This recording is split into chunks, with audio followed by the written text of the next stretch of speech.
Vous savez, je vais vers la cinquantaine, c'est maintenant que beaucoup me découvrent. Les jeunes viennent à mon hôtel, ils sont une cinquantaine, on veut vous voir, on a suivi à la télé, RTI, c'est la première fois. Je dis non, j'existe depuis. Quand l'élève est prêt, le maître arrive.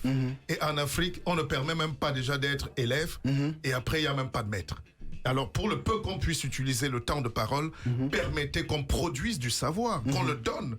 L'Église, aujourd'hui, j'ai rien contre ceux qui remplissent des salles pour vendre de l'urine et puis d'autres choses.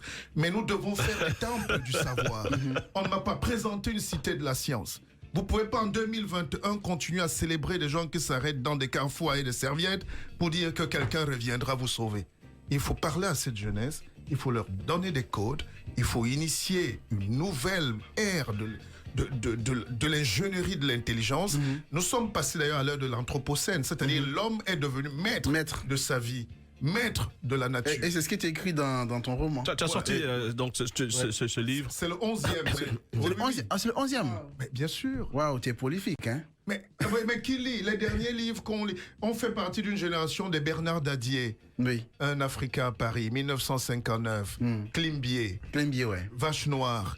Ça, c'est... Après, vous parlez de Mongo Betty, de Oyono, tout ça, c'est fini. Oyono, ouais. Et on était liés avant toute la jeunesse africaine par cette littérature-là qui construit la pensée. Césaire, Mongo Betty, Semben Ousmane, Cheikh Hamidou Khan, Amadou Kourouma, en attendant le vote des bêtes sauvages.